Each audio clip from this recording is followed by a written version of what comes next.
Saket IAS के YouTube channel पर सभी का एक बार स्वागत है।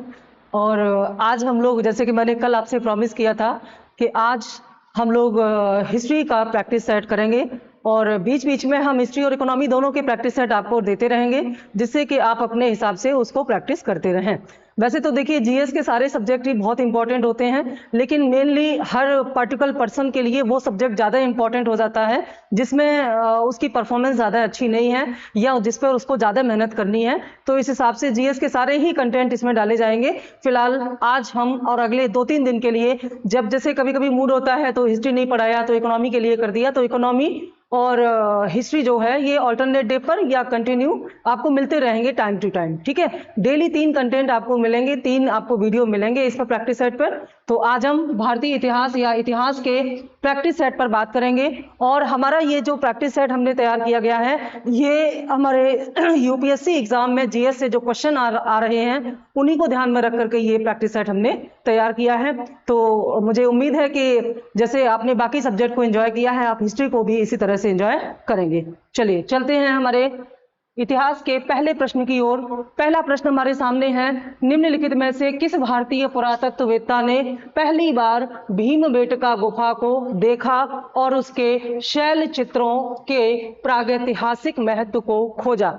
देखिए, भारतीय इतिहास की जो खोज शुरू हुई है उसमें अंग्रेजों का विशेष महत्व था, क्योंकि शुरुआत से ही भारत में जो जैसे अंग्रेजों के जो तमाम इंफ्रास्ट्रक्चर के कार्य शुरू हुए, जैसे रेलवे लाइन बिछाई जा रही हैं तो उसके लिए खुदाई हो रही है, तो इन सब कार्यों से नई नई जो चीज़ें मिली खुदाई में, तो उन्हीं के जो सांस्कृतिक महत्व को और ऐतिहासिक महत्व को समझते हुए भारत में जो इतिहास से संबंधी जो खुदाई है वो शुरू हुई। और इसी संदर्भ में भारतीय पुरातत्व जो सर्वेक्षण संगठन की स्थापना की गई और उसी को समय समय पर उसके अध्यक्षों ने अलग अलग जगह पर खुदाई की। तो यहां पर बात की गई है भीमबेटका गुफा की।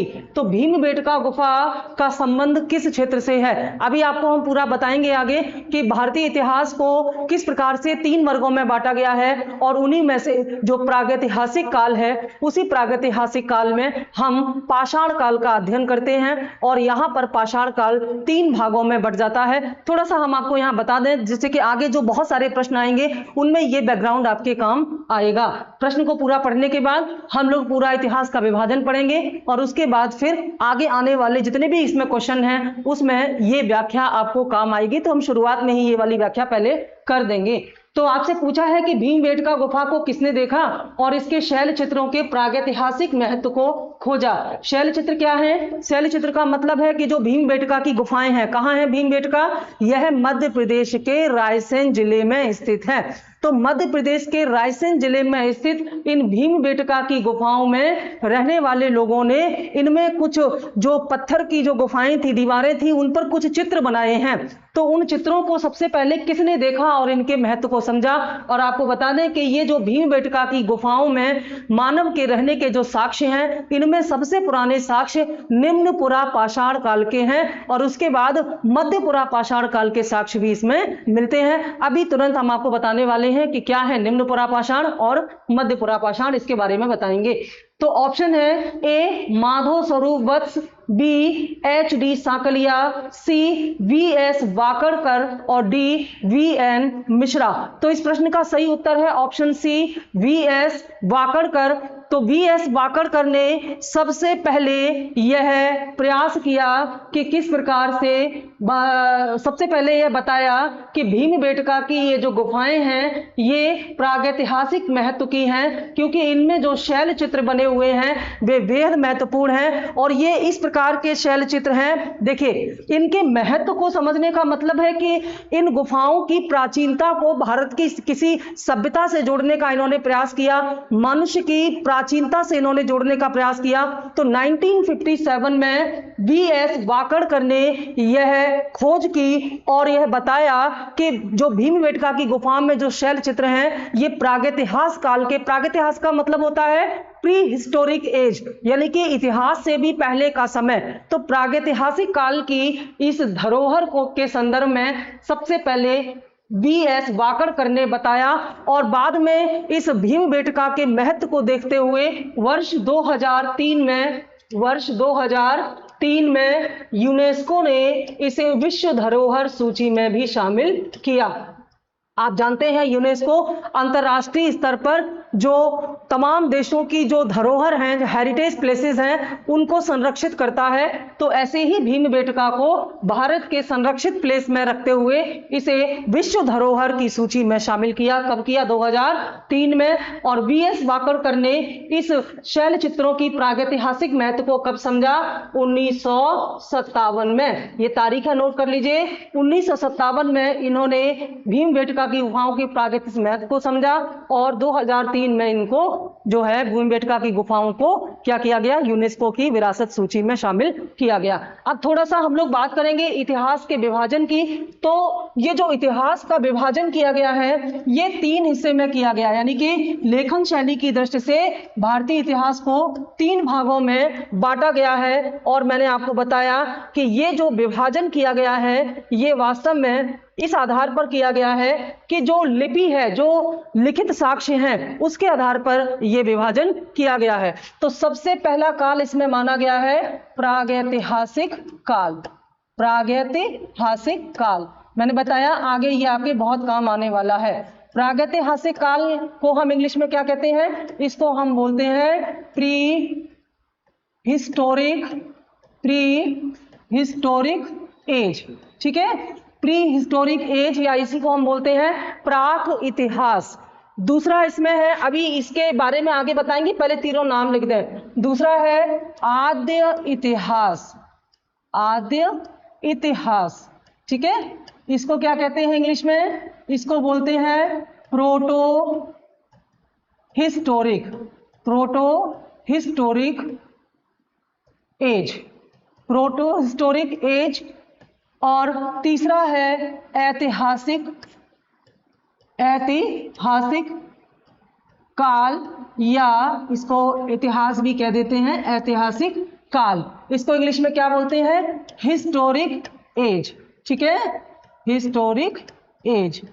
अब यहां पर जो विभाजन का जो आधार है वह क्या है? जो उस समय से, जिस समय को ये विभाजन किया गया है, उस समय से जो लिखित साक्ष्य मिले हैं उसके आधार पर 3 भाग में इतिहास को बांटा गया है। हम यहाँ भारतीय इतिहास की बात कर रहे हैं। तो प्रागैतिहासिक काल में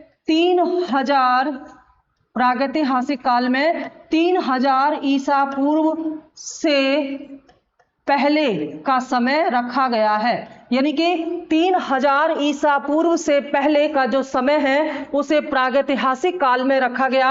और इसके पीछे जो मुख्य आधार है वो ये कि इस संदर्भ में लिखित साक्ष्य प्राप्त नहीं होते, यानी कि भारतीय इतिहास का वह काल, वह समय जिसके बारे में लिखित साक्ष्य प्राप्त नहीं होते। और लिखित साक्ष्य प्राप्त क्यों नहीं होते?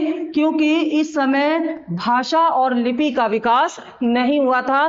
तो वह समय जिसके लिखित साक्ष्य नहीं मिले हैं, क्योंकि उस समय भाषा और लिपि का विकास नहीं हुआ था, उस समय को हम प्रागैतिहासिक काल कहते हैं। और वह समय क्या था? वह समय था पाषाण काल। ठीक है, पाषाण काल या स्टोन एज। यानी कि प्रागैतिहासिक काल में हम किसको पढ़ेंगे? इसमें हम पाषाण काल को पढ़ेंगे। और पाषाण काल में भी 3 हिस्से किए जाएंगे, पुरापाषाण, मध्य पाषाण और नवपाषाण काल। क्योंकि प्राचीन इतिहास सबसे बड़ा है और इन तीनों में सबसे बड़ा जो काल है वो प्रागैतिहासिक काल है। इस प्रागैतिहासिक काल में मानव की उत्पत्ति के बाद से लेकर के तब तक जब तक मानव ने भाषा और लिपि का विकास नहीं कर लिया और उनकी भाषा को पढ़ा नहीं जा सका, इस पूरे कार्यकाल को, पूरे समय को हम प्रागैतिहासिक काल या प्री हिस्टोरिक एज में पढ़ते हैं। ठीक है, और ये जो पाषाण काल है, इसी पाषाण काल में निम्न पुरापाषाण काल से संबंधित है भीमबेटका की गुफाएं। जो लोग निम्न पुरापाषाण काल से संबंधित थे वे भीमबेटका की गुफाओं में रहते थे, उसका सहारा लेते थे जलवायु से, वातावरण से, मानसून से बचने के लिए। और वहीं पर उन्होंने उस भीमबेटका की गुफाओं में जो चित्र बनाए हैं दीवारों पर, उन्हीं चित्रों के बारे में ये बेकड़कर ने सबसे पहले उनके महत्व को समझा। तो भीमबेटका की गुफाएं क्या हैं? भीमबेटका की गुफाएं प्रागैतिहासिक काल की चुकी हैं। आद्य इतिहास क्या होता है? आद्य इतिहास का समय पहले जान लीजिए। इसका जो समय है वो 3000 ईसा पूर्व से लेकर के, समय बहुत महत्वपूर्ण है, 3000 ईसा पूर्व से लेकर के 600 ईसा पूर्व के बीच के समय को हम क्या कहते हैं? आद्य इतिहास या प्रोटो हिस्टोरिक एज। इस 3000 ईसा पूर्व से 600 ईसा पूर्व के मध्य में भारत की मुख्यतया दो सभ्यताओं को हम पढ़ते हैं। एक है सिंधु सभ्यता, इंडस वैली सिविलाइजेशन, ठीक है, सिंधु सभ्यता को हड़प्पा सभ्यता भी कहते हैं। तो एक हम इसमें पढ़ते हैं सिंधु सभ्यता और दूसरा हम इसमें पढ़ते हैं वैदिक सभ्यता। ये प्रश्न बहुत पूछे जाते हैं कि वैदिक सभ्यता या सिंधु सभ्यता इतिहास के किस वर्ग में आता है? तो ये दोनों ही आद्य इतिहास आते हैं। किस आधार पर आद्य इतिहास का बंटवारा किया गया है? तो वो क्या?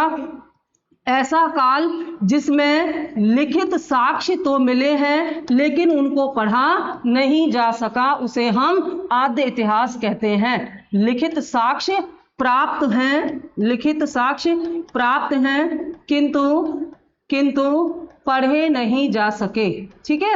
जैसे अगर आप देखें तो सिंधु सभ्यता में भाषा की जानकारी हो गई थी, सिंधु सभ्यता से संबंधित लिपि का साक्ष्य, या हम लिपि की बात करेंगे भाषा की नहीं, सिंधु सभ्यता से संबंधित लिपि की जानकारी मिलती है जो कि चित्रात्मक लिपि थी, लेकिन सिंधु सभ्यता की लिपि को पढ़ा नहीं जा सका है।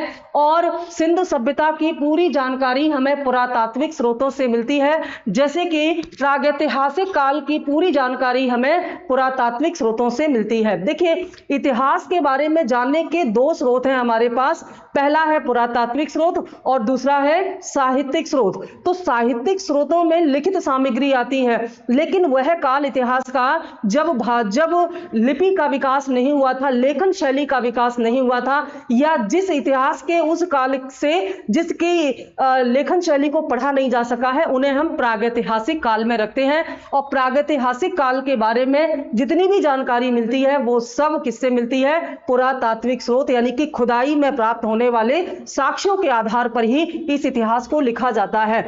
ये वो इतिहास है जिसमें लिखित सामग्री तो मिली है, लिपि का ज्ञान तो था उन लोगों को, लेकिन उनकी लिपि को पढ़ा नहीं जा सका है। इसलिए आद्य इतिहास के बारे में भी संपूर्ण जानकारी पुरातात्विक स्रोतों से ही मिलती है, जैसे कि भारत में सिंधु सभ्यता और वैदिक सभ्यता के बारे में पुरातात्विक स्रोतों से ही जानकारी मिलती है। देखिए, वैदिक सभ्यता एक ऐसी सभ्यता थी जिसमें वेदों से पूरी जानकारी मिलती है। तो वेद, आप कहेंगे कि वेद तो साहित्य है, तो फिर वेदों को अगर साहित्य है तो उनके आधार पर ऋग्वेद और उत्तर वैदिक काल लिखा गया, तो फिर इन्हें आद्य इतिहास में क्यों कहा गया? वेदों को श्रुति भी कहा जाता है क्योंकि वेद मूल रूप से लिखित रूप में नहीं मिले, बल्कि एक पीढ़ी के द्वारा दूसरी पीढ़ी को सुना करके और बोल करके आगे बढ़ाए गए हैं। क्योंकि मूल रूप से वेद, ऐसा माना गया कि वेद ईश्वर द्वारा लिखे गए हैं, किसी मानव द्वारा वेद नहीं लिखे गए हैं। तो क्योंकि वेदों के संबंध में भी जो लिखित साक्ष्य हैं उनका कोई वास्तविक प्रमाण नहीं है, इसलिए इसे भी आद्य इतिहास में ही रखा जाता है। तो बहुत महत्वपूर्ण है ये 3000 ईसा पूर्व से 600 ईसा पूर्व के मध्य ये जो दो महत्वपूर्ण संस्कृतियां भारत में हैं, इन्हें भी हम आद्य इतिहास में रखते हैं। अब ऐतिहासिक काल की शुरुआत कहां से होती है?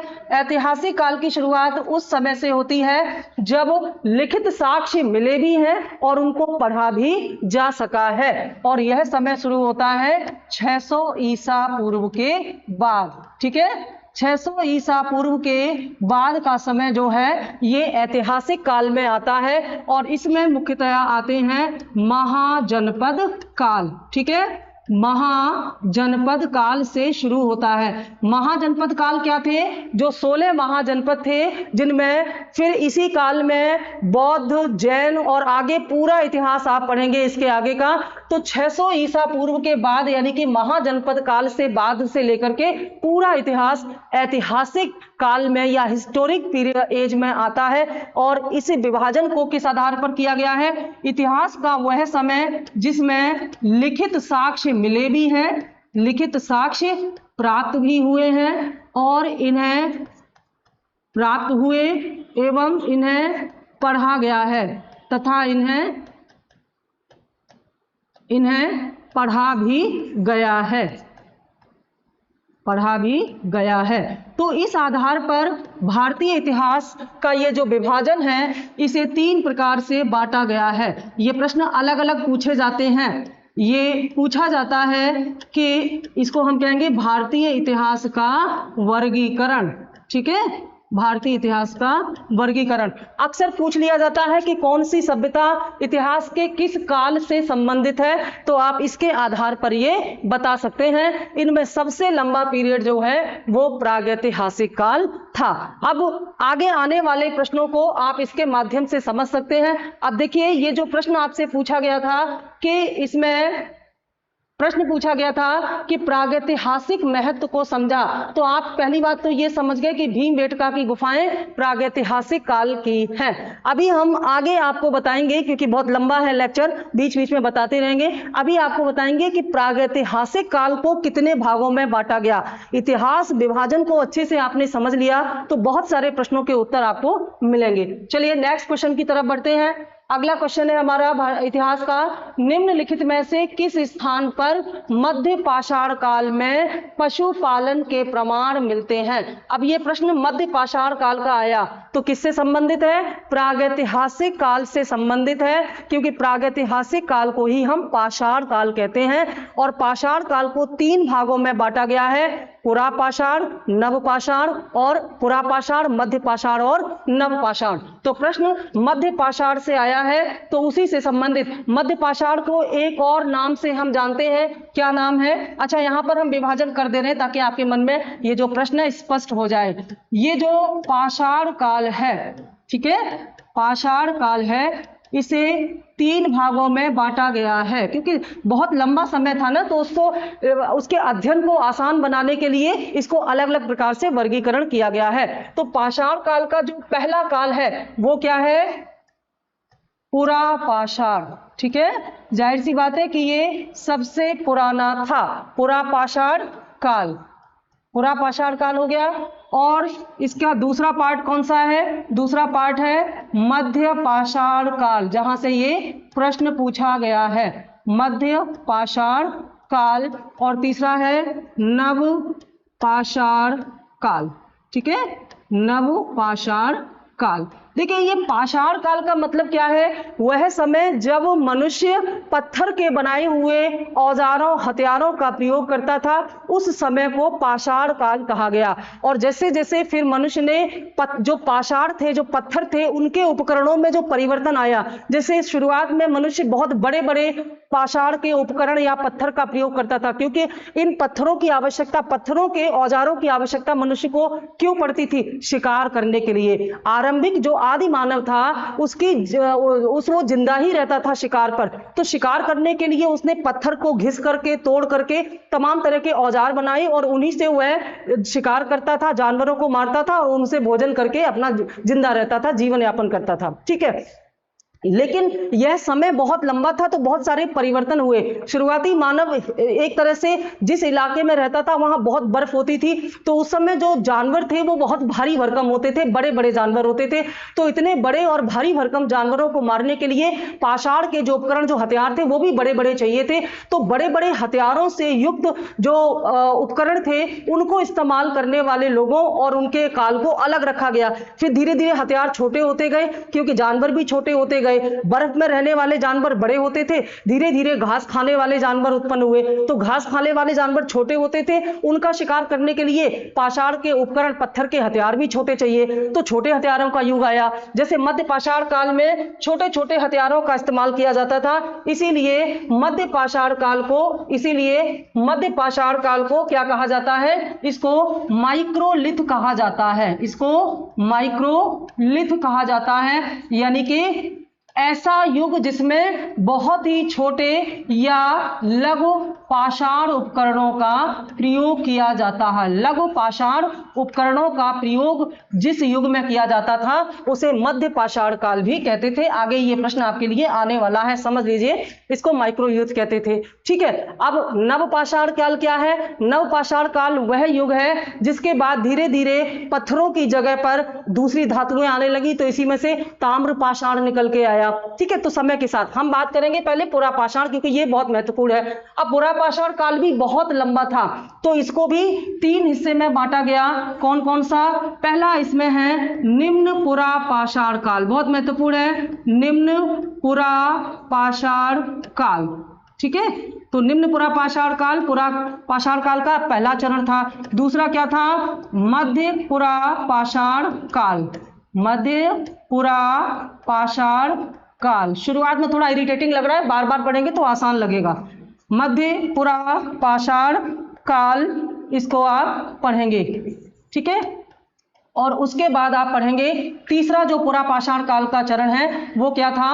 उच्च पुरा पाषाण काल, उच्च पुरा पाषाण काल। अब ये जो भीमबेटका की गुफाएं जो आप पढ़ चुके हैं, भीमबेटका की गुफाओं में रहने वाला मनुष्य निम्न पुरा पाषाण काल और मध्य पुरा पाषाण काल से संबंधित था। यहां पर प्रश्न आया है कि निम्न में से किस स्थान पर मध्य पाषाण काल में पशुपालन के प्रमाण मिलते हैं? तो इसका मतलब है कि ये जो निम्न पुरा पाषाण काल का मनुष्य था, ये पशुपालन नहीं करता था, ये केवल जानवरों के शिकार से अपना जीवन चलाता था। इसलिए और धीरे धीरे जब समय बदला, जलवायु बदली, तो मध्य पुरा पाषाण काल तक आते आते मनुष्य ने पशुओं को पालना शुरू किया, अपने यहाँ स्थायी, धीरे धीरे जीवन में स्थायित्व आना शुरू हुआ। तो वही पूछा है कि सबसे पहले इनमें से किस स्थान से पशुपालन का प्रमाण मिलता है, जो कि मध्य पाषाण काल का है। ये रहा आपका मध्य पाषाण काल। तो इस समय मिलने वाला पशुपालन का प्राचीनतम साक्ष्य कौन सा है? ये प्रश्न बहुत पूछा जाता है।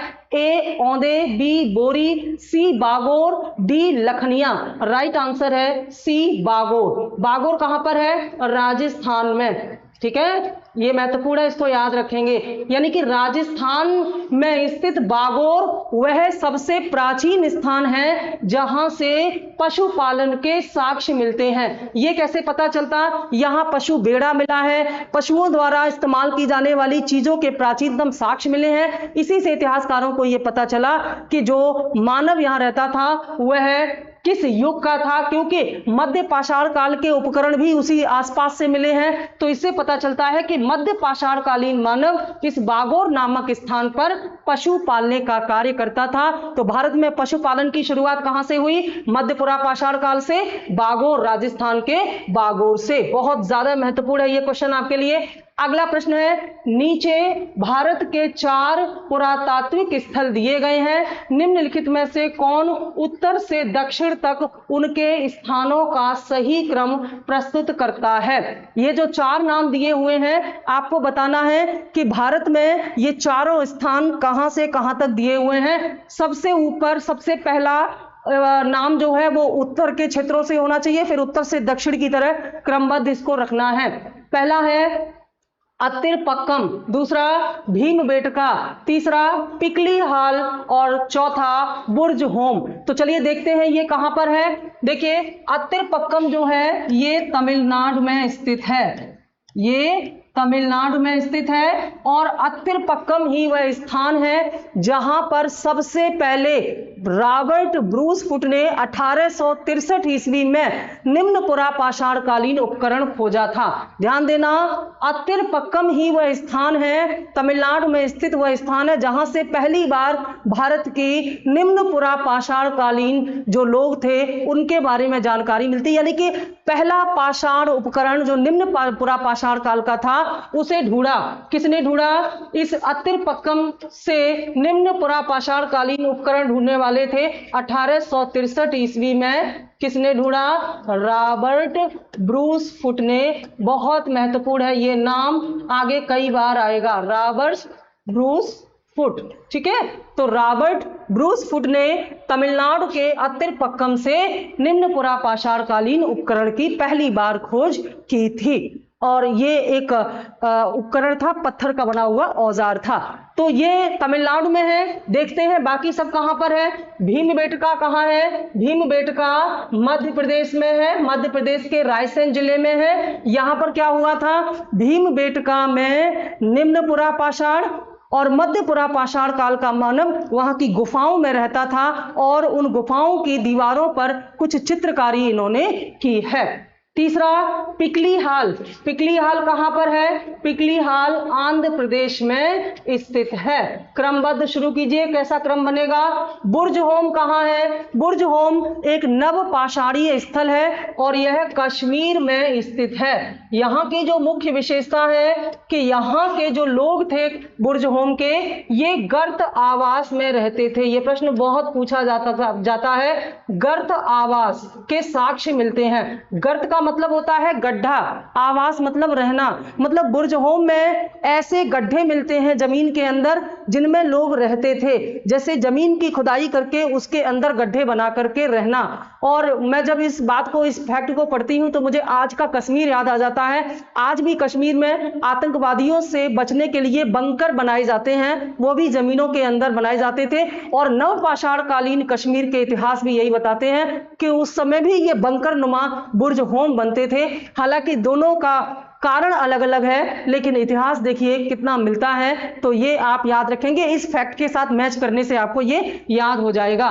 तो कश्मीर में स्थित बुर्ज होम नवपाषाण कालीन गर्त आवास के साक्ष्य देता है। आपको प्रश्न के अनुसार बताना है कि उत्तर से दक्षिण तक का क्रम क्या है। कूट में 4 2 1 3, बी 2 3 1 4, सी 2 4 1 3, डी 4 2 3 1। तो चलिए पहले देखते हैं। देखिए अतिरपक्कम सबसे पहले आएगा इसमें। हाँ, ऊपर उत्तर से लिखना है तो उत्तर से शुरू करते हैं। बुर्ज होम सबसे ऊपर आएगा, क्यों? क्योंकि कश्मीर सबसे उत्तर में स्थित है। तो बुर्ज होम का नंबर 4 है। इनमें 4 नंबर में डी और ए दोनों में 4 नंबर पहले दिया हुआ है। तो बुर्ज होम हमने सबसे ऊपर रख लिया।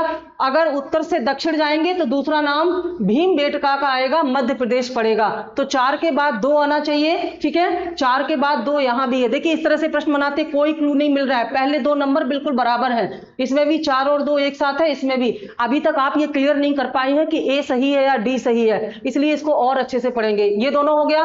तीसरा देखिए, आंध्र प्रदेश पहले पड़ता है कि तमिलनाडु? जाहिर सी बात है, पहले आंध्र प्रदेश पड़ेगा, फिर लास्ट में तमिलनाडु। तो तीसरे स्थान पर क्या आएगा?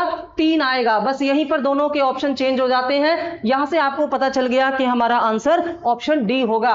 तो तीसरे स्थान पर पिकली हाल आ जाएगा और चौथे स्थान पर अतिरपक्कम जो सबसे दक्षिण में तमिलनाडु में स्थित है। Right answer is D 4 2 3 1। जब आप प्रश्नों की व्याख्या करके उनकी प्रैक्टिस करते हैं तो यकीन मानिए सिलेक्शन की कुंजी आपको मिल जाती है। चाहे आज समझ लीजिए, चाहे 4 साल बाद समझिएगा, आप इस बात को मानेंगे तभी आपका सिलेक्शन होगा। कि ज्यादा से ज्यादा क्वेश्चन की प्रैक्टिस कीजिए और प्रैक्टिस विथ एक्सप्लेनेशन कीजिए। केवल आंसर जान लेने से कुछ नहीं होगा, ठीक है? इसी बात को ध्यान में रख करके ये वीडियोज आपके लिए तैयार किए जा रहे हैं। अगला क्वेश्चन, आहार सभ्यता के बारे में। देखिए ये जो सभ्यताओं के नाम है ना, ये नाम उस स्थान से आते हैं जहां पर खुदाई होती है। जैसे जिस स्थान से खुदाई हुई वहां पर लोगों के रहने के साक्ष्य मिले तो उस स्थान का नाम था आहार, तो इसे आहार संस्कृति, इसे आहार बनास संस्कृति भी कहते हैं। और यह राजस्थान में स्थित थी, ठीक है? आहार और दूसरा नाम इसका क्या है?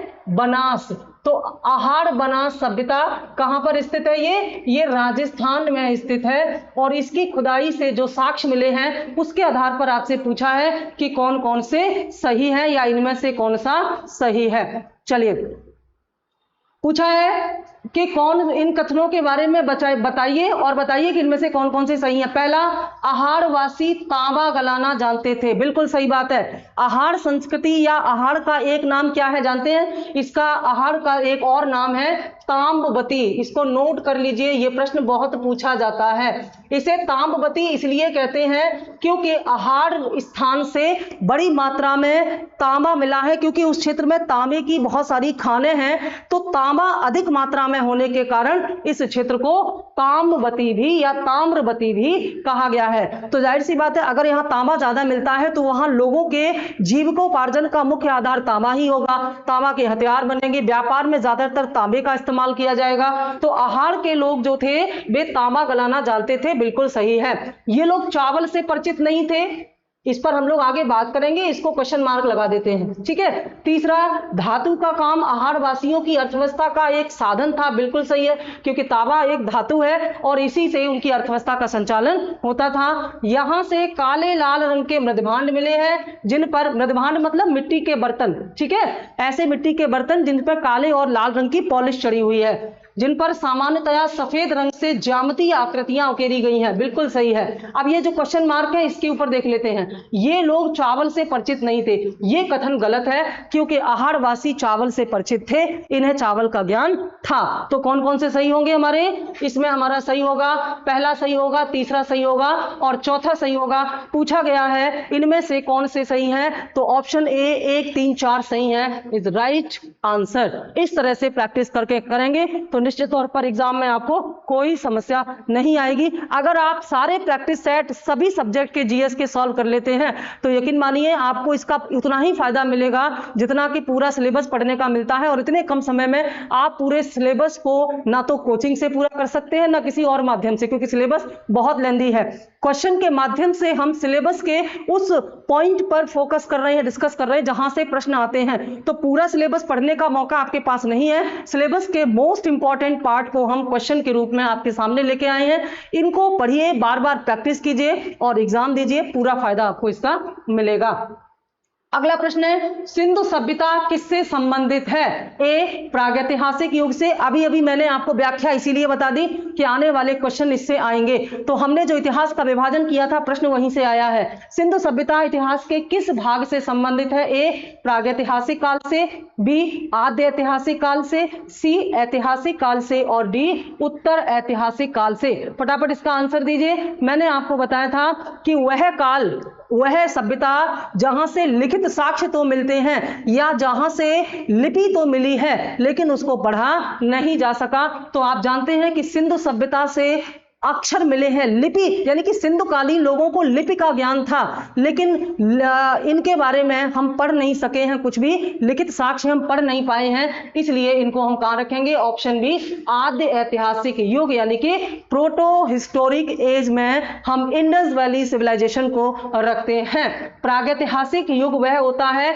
जिसके बारे में कोई लिखित साक्ष्य नहीं होता, और जैसे कि पाषाण काल, और ऐतिहासिक काल वह होता है जहां पर लिखित साक्ष्य प्राप्त भी होते हैं और उन्हें पूरी तरह से पढ़ भी लिया जाता है।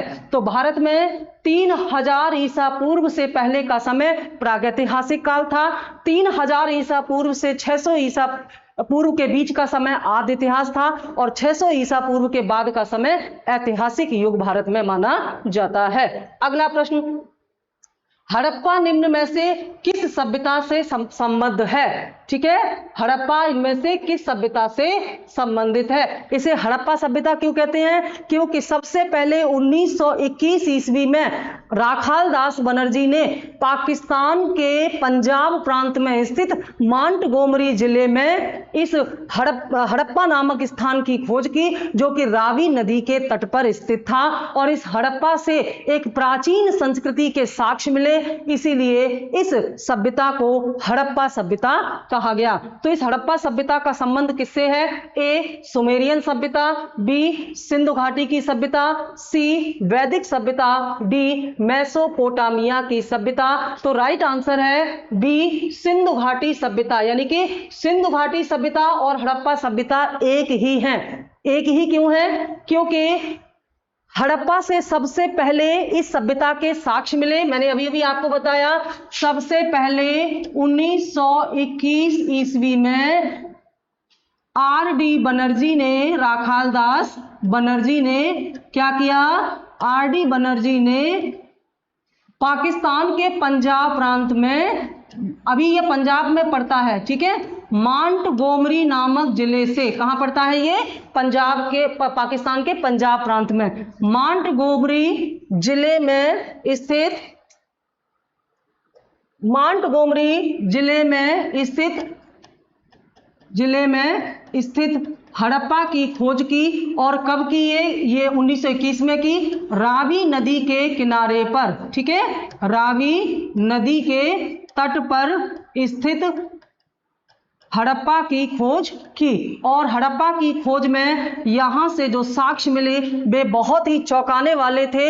अब तक इस सभ्यता के बारे में कोई नहीं जानता था, तो पहली बार यहां से साक्ष्य मिलने के कारण इस सभ्यता को हड़प्पा सभ्यता कहा गया। लेकिन उसके बाद जब और खुदाइयां हुई तो देखा गया कि सबसे ज्यादा साक्ष्य सिंधु नदी और उसके आसपास के इलाके से मिले हैं। तो सिंधु घाटी क्षेत्र से ज्यादा साक्ष्य मिलने के कारण इस हड़प्पा सभ्यता को सिंधु घाटी सभ्यता भी कहा गया। इंडस वैली सिविलाइजेशन भी कहा गया। तो इसका सही उत्तर होगा बी। सुमेरियन सभ्यता क्या थी? हड़प्पा सभ्यता के समकालीन थी सुमेरियन सभ्यता, और मेसोपोटामिया की सभ्यता भी इनके समकालीन थी। सुमेरियन सभ्यता का संबंध जो है वो मिस्र से था, और मेसोपोटामिया का संबंध वर्तमान इराक से था। वर्तमान इराक में मेसोपोटामिया फली फूली, और मिस्र में सुमेरियन सभ्यता का उदय हुआ। ये दोनों सभ्यताएं उसी समय में थी जब सिंधु घाटी की सभ्यता थी, और तमाम साक्ष्य ये बताते हैं कि सिंधु सभ्यता का इन दोनों सभ्यताओं के साथ व्यापारिक संबंध भी था। ऐसे बहुत सारे साक्ष्य मिलते हैं। वैदिक सभ्यता इसके बाद आई, जब सिंधु सभ्यता का पतन हो गया उसके बाद फिर अगली सभ्यता भारत में वैदिक सभ्यता के रूप में जानी गई। अगला प्रश्न, सिंधु घाटी के निवासियों की सभ्यता को जानने का मूल स्रोत क्या है जो वहां पाई गई है? यानी कि सिंधु घाटी सभ्यता, देखिए अब मैंने अभी आपको बताया कि सिंधु सभ्यता क्योंकि आद्य ऐतिहासिक सभ्यता है, तो इसके लिए हम पुरातात्विक स्रोतों पर ही निर्भर है, यानी कि खुदाई में जो सामान मिला है उसी के आधार पर हम सिंधुकालीन लोगों के बारे में जानते हैं। तो पूछा गया इनमें से क्या ऐसी चीज है जो सिंधु घाटी सभ्यता से संबंधित है और उसके बारे में जानकारी देती है?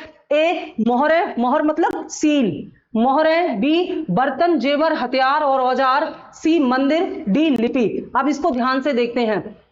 ये जो हथियार है, सिंधु सभ्यता में कहीं से कोई हथियार प्राप्त नहीं हुआ है। सिंधु सभ्यता के लोग युद्ध प्रेमी नहीं थे, वे शांति से जीवन व्यतीत करते थे, तो बी नहीं हो सकता। सिंधु सभ्यता से कहीं भी मंदिर के साक्ष्य नहीं मिलते, यहां तक कि मूर्ति के साक्ष्य मिले हैं लेकिन मंदिर के साथ नहीं मिलते। ध्यान रखिएगा, भारत में सबसे प्राचीन मूर्ति पूजा के साक्ष्य सिंधु सभ्यता से ही मिलते हैं, लेकिन मंदिर का कोई साक्ष्य यहां पर नहीं मिलता, और लिपि से भी कोई जानकारी नहीं मिलती क्योंकि इनकी लिपि को पढ़ा ही नहीं जा सका है। तो क्या मिलता है? मोहरें, सील। मोहर क्या होती थी? सिंधुकालीन सभ्यता में व्यापार बहुत ऊंचे लेवल पर होता था, तो जो व्यापार करने वाले ग्रुप होते थे वे अपनी विशेष प्रकार की मोहरें चलाते थे, सील चलाते थे।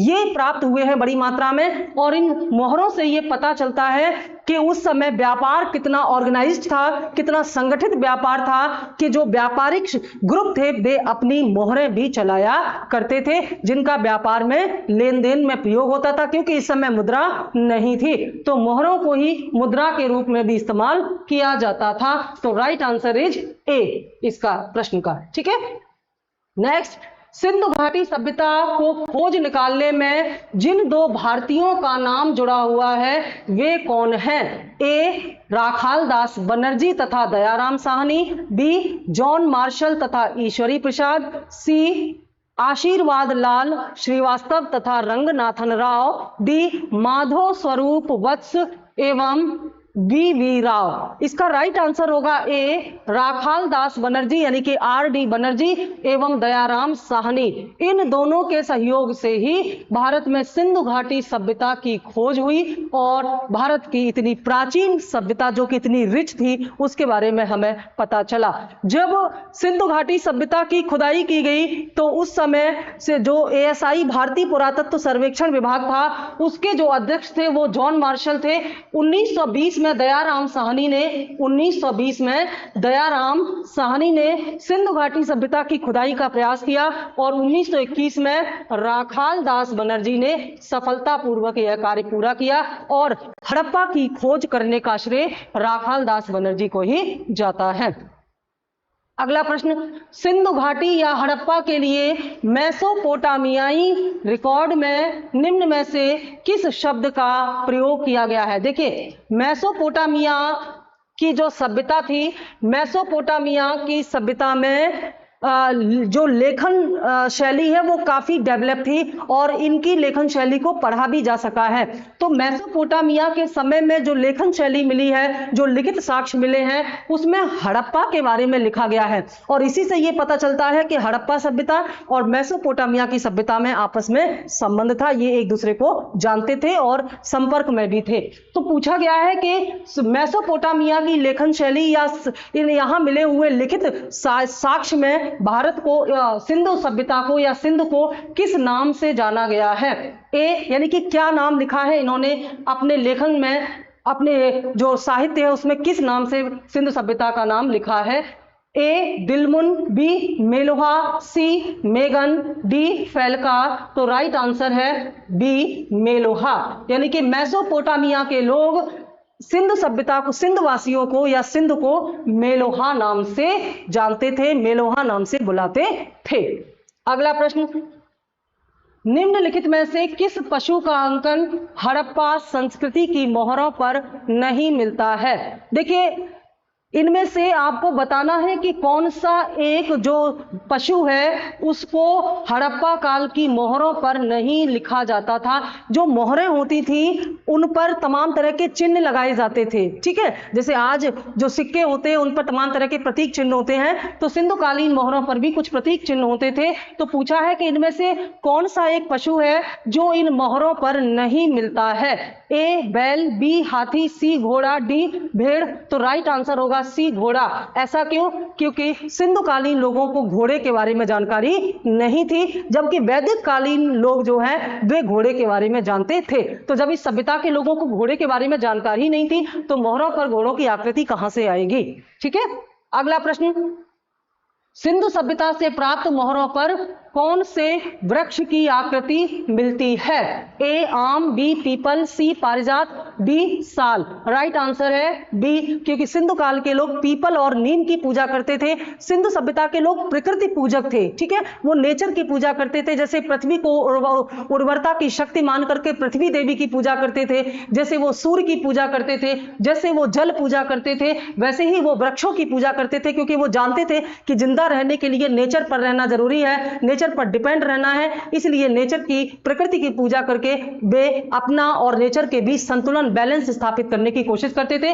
तो पीपल के साथ साथ जो दूसरा महत्वपूर्ण धार्मिक महत्व का जो वृक्ष था वो नीम था। और हमारे भारतीय समाज में, हिंदू धर्म में आज भी पीपल और नीम की पूजा किसी न किसी रूप में की जाती है। तो राइट आंसर होगा पीपल, क्योंकि पीपल और नीम का महत्व बहुत था, इसलिए यहां पर जो मोहरें हैं उन पर पीपल का चित्र अंकित मिलता था, क्योंकि मोहरों पर कोई ना कोई चित्र बना रहता था। अगला, हड़प्पा स्थल का उत्खनन करने वाले प्रथम पुरातत्वविद कौन से हैं जो इसके महत्व को नहीं समझ पाए? बड़ा इंपॉर्टेंट है। देखिए, सभ्यताएं ऐसी होती हैं कि जब आप उसके बारे में नहीं जानते तो आपके सामने वो साक्ष्य रखे हैं, लेकिन आप उसके महत्व को नहीं समझ पाएंगे। और यही काम यहाँ पर एक इतिहासकार के साथ हुआ, एक पुरातत्ववेत्ता के साथ हुआ, जिसने हड़प्पा सभ्यता के साक्ष्यों की खुदाई भी की, उसके साक्ष्यों को देखा भी, लेकिन उसके महत्व को नहीं समझा और उसको छोड़ दिया।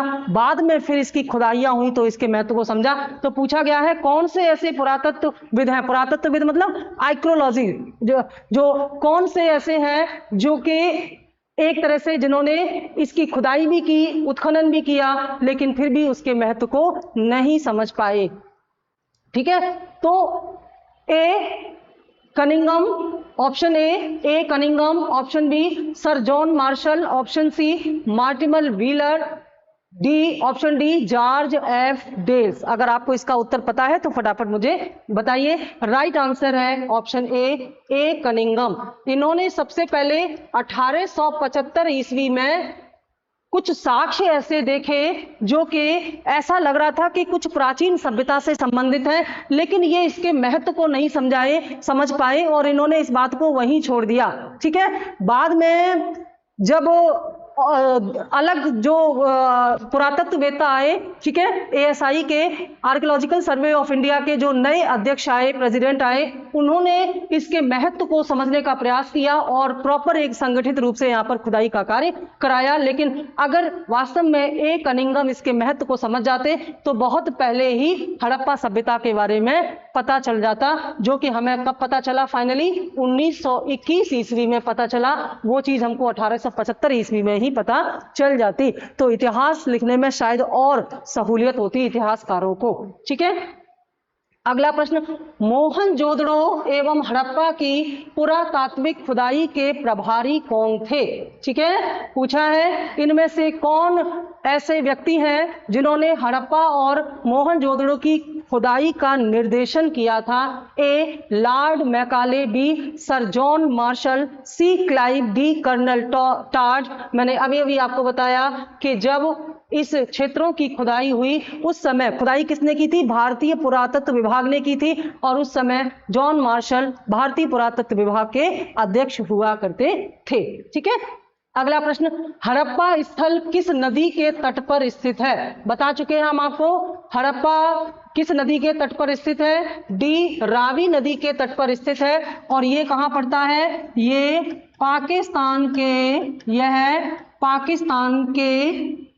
पाकिस्तान के पंजाब प्रांत में, पंजाब भारत में भी है, एक पंजाब पाकिस्तान में भी है। तो पाकिस्तान के पंजाब प्रांत में एक जिला है मांटगोमरी, इसको जरूर नोट कर लेना, प्रश्न बहुत बनते हैं।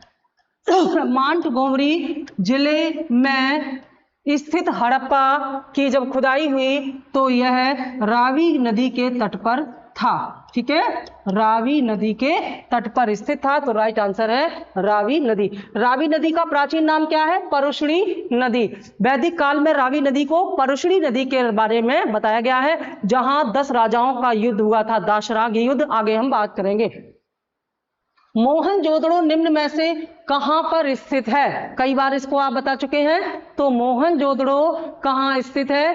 भारत के गुजरात राज्य में, भारत के पाकिस्तान के सिंध प्रांत में।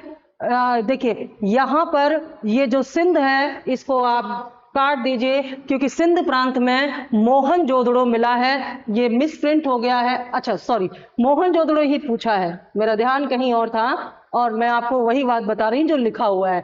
पूछा गया है मोहनजोदड़ो निम्न में से कहां पर स्थित है? मुझे लगा यहां पर हड़प्पा पूछा है, तो सही है, मोहनजोदड़ो पाकिस्तान के सिंध प्रांत में स्थित है। और हड़प्पा कहां स्थित है? हड़प्पा पाकिस्तान के मांटगोमरी प्रांत में, पाकिस्तान के पंजाब प्रांत के मांटगोमरी जिले में है। तो हड़प्पा पंजाब प्रांत में पड़ता है और मोहनजोदड़ो सिंध प्रांत में पड़ता है, और ये दोनों ही महत्वपूर्ण हड़प्पाई स्थल वर्तमान पाकिस्तान में स्थित है। लेकिन जब इनकी खुदाई हुई थी उस समय ये भारतीय उपमहाद्वीप का ही हिस्सा थे। ठीक है, तो राइट आंसर आपको मिल गया इस प्रश्न का, ऑप्शन सी। अगला प्रश्न, सिंधु घाटी सभ्यता की विकसित अर्थव्यवस्था में निम्नलिखित में से किस स्थल के घरों में कुओं के अवशेष मिलते हैं? ठीक है, आप जानते हैं सिंधुकालीन सभ्यता बहुत ही उच्च स्तर का इनका जीवन स्तर था, और इनमें नालियों की व्यवस्था, पानी की व्यवस्था, यानी कि पानी की आपूर्ति और पानी की निकासी की व्यवस्था विश्व स्तरीय थी। इनके समकालीन जितनी भी सभ्यता, चाहे वो सुमेरियन सभ्यता हो चाहे अन्य सभ्यता हो, वहां कहीं भी इस तरह का सिस्टम पानी का नहीं मिलता। सड़कों की व्यवस्था और पानी की व्यवस्था, नालियों की व्यवस्था एकदम हाई क्वालिटी की थी सिंधु सभ्यता में, आज भी उसकी तारीफ की जाती है। तो पूछा गया है कि कौन सा एक नगर था जहां पर हर घर में कुएं मिलते हैं? ए हड़प्पा, बी कालीबंगा, सी लोथल, डी मोहनजोदड़ो। ये चारों ही सिंधु सभ्यता कालीन नगर हैं, स्थल हैं, लेकिन सही उत्तर है इस प्रश्न का डी मोहनजोदड़ो। मोहनजोदड़ो में लगभग हर घर में एक कुआं मिला है, और ये कुआं किसके लिए था? पीने के पानी की व्यवस्था करने के लिए। उस समय ये बहुत बड़ी बात थी कि हर घर में कुआं था, ताकि लोग उनसे पानी निकालें और अपनी आवश्यकता पूरी कर सकें। ये अपने आप में काफी महत्वपूर्ण फैक्ट है।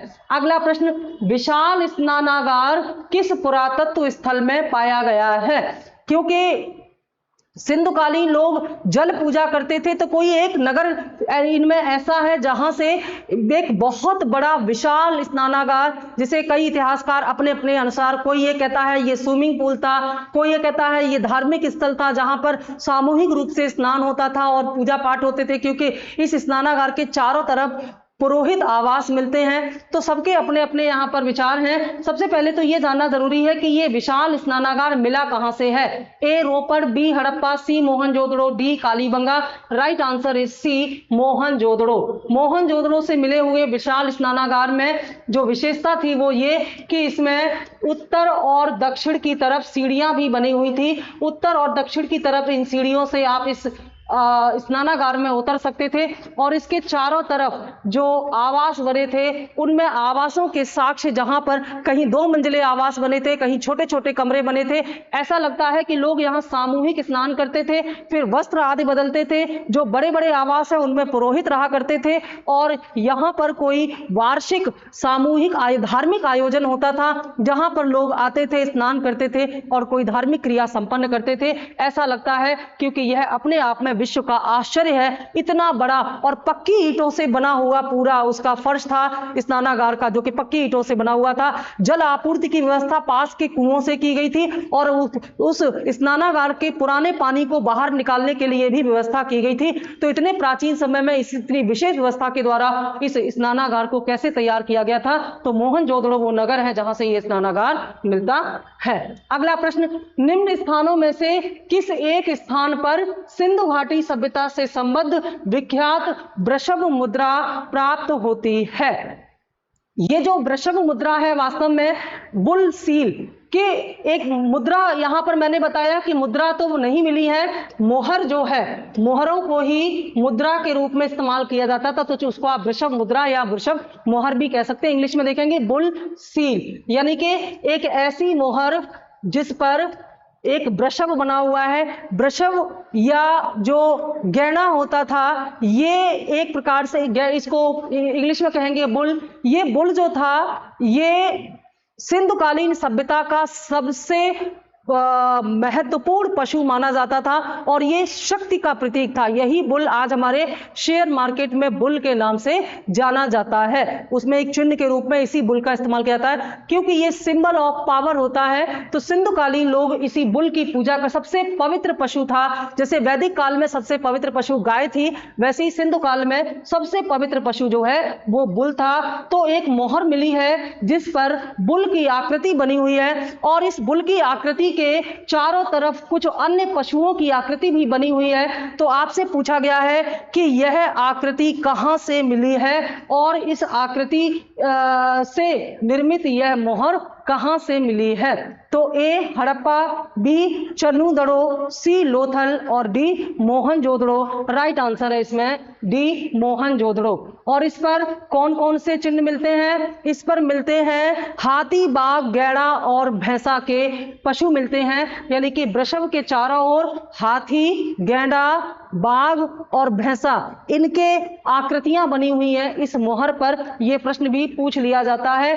तो सिंधु घाटी सभ्यता के किस पुरा स्थल से नाव के चित्र या मॉडल प्राप्त हुए हैं? ठीक है, नाव के चित्र या मॉडल किस स्थान से प्राप्त हुए हैं ये आपसे पूछा गया है, क्योंकि इन लोगों का जो व्यापार था वो जल मार्ग से होता था।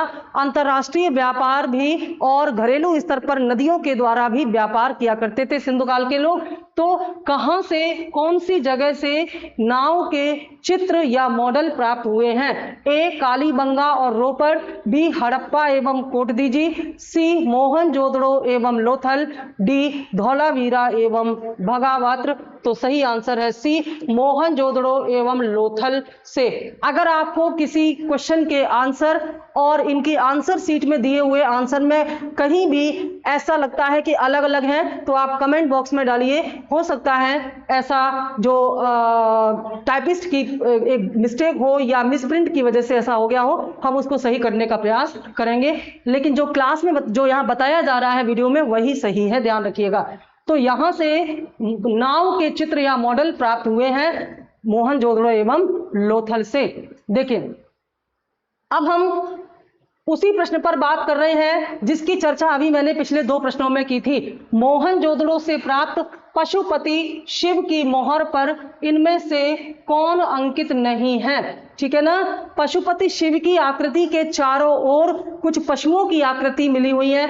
पशुपति शिव की आकृति से यह पता चलता है कि भारत में शिव पूजा के सबसे प्राचीन साक्ष्य भी सिंधु सभ्यता से ही मिलते हैं।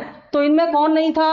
हाथी, गैंडा, बाघ और बैल। ठीक है, तो हाथी, गैंडा, बाघ और भैंसा मिलता है, बैल की आकृति इसमें नहीं मिलती है। ये ब्रेल हो गया, इसको इरेज कर दीजिए, ये बैल है, तो राइट आंसर है इसमें बैल, यानी कि बैल की आकृति पूरा पशुपति शिव की आकृति के साथ नहीं मिलती है, जो पशु उसमें बनाए गए हैं, बाकी तीनों की आकृति पशुपति शिव की जो मोहर है उसके साथ प्राप्त होती है। और ये कहां से मिली है, जैसे कि मैंने अभी पीछे आपको बताया, मोहनजोदड़ो से मिली है।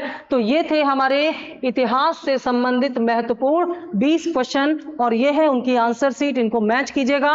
और ये प्रश्न बहुत ज्यादा महत्वपूर्ण है, काफी स्टैंडर्ड क्वेश्चन आपके लिए लाए गए हैं, ताकि आप स्टैंडर्ड क्वेश्चन प्रैक्टिस कीजिए और ज्यादा से ज्यादा प्रश्नों के उत्तर दीजिए।